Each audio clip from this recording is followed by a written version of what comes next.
Project चालू करायला ठरलं. एक तुम्हाला सांगतो, गुंतवणूक कुठे आली?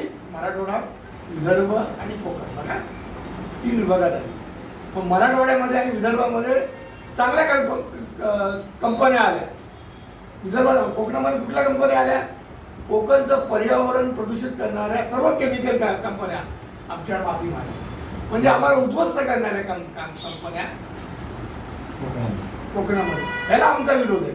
जर तुम्ही वैधानिक विकास महामंडळ जर तुमचं असतं तर तुमची संस्कृती बाधित राहिला असता. आज मला इटलीची कंपनी भारतामध्ये का आली? एक साधं उदाहरण. इटलीची कंपनी 7 वर्ष इटलीमध्ये मिथेन त्या कंपनीचं नाव 7 वर्ष, तर 3-4 वर्षानंतर 4 वर्षांनी तिकडचे लोक 7 वर्ष 3 वर्षाच्या अंतर्गत 3.5 लाख लोक आजारी पडले. कोण नपसुक बनले, कोण कॅन्सरने आजार झाले, शरीराने ते आजार झाले.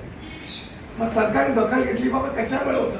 मग त्यांच्या लक्षात आलं की हा जो PFAS म्हणजे केमिकल आहे याचं विघटन होत नाही आणि या आजूबाजूच्या 200 किलोमीटरच्या परिघात जितके लोक आहेत ते बाधित होतात आणि सरकारने त्या कंपनीला बॅन केलं.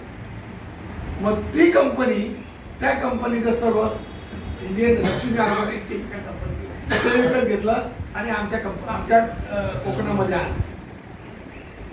पण कोणी आवाज करत नाही. आज तुम्हाला तो संसद चालू आहे, संसदेमध्ये राजस्थानच्या एका तिवारीने तो प्रश्न उचलला आणि तो प्रश्न उचलून सुद्धा तुम्हाला सांगतो उत्तर काय दिलंय? कंपनीने जे दिलं तेच उत्तर दिलं. कुठे काय झालं?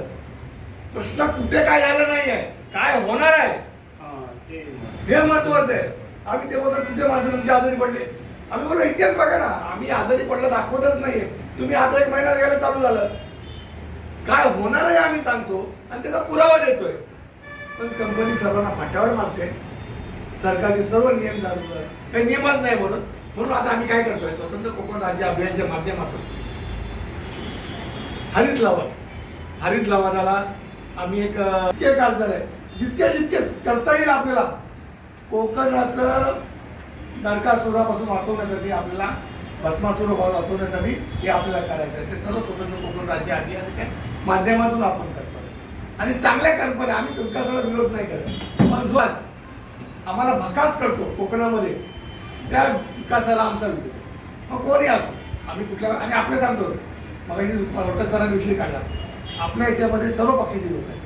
हा कुठलाही राजकीय पक्ष नाही, हा फक्त कोकणच्या प्रश्नांवरती आपण एकत्र आहोत. ज्यावेळी कोकणचे प्रश्न असतील, एखादं आंदोलन असेल, तेव्हा हे BJPचं लेबल बाजूला राहील, ते काँग्रेसचं लेबल बाजूला राहतील, ते सिटीचं लेबल बाजूला राहील, ते राष्ट्रवादीचं लेबल बाजूला राहील, ते शिवसेनेचं लेबल बाजूला राहील.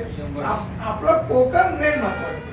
ज्यावेळी तुमचं इलेक्शन असेल त्यावेळी तुमचा पार्ट वेगळा असेल. साधं उदाहरण करतो. आपल्याकडे उदाहरण तुम्हाला देतो कसं आपल्याला पसरवलं. आपल्या मधु दंडोरे साहेबांनी कोकणची रेल्वे मूर्तिमंत ठरवली आणि कोकणात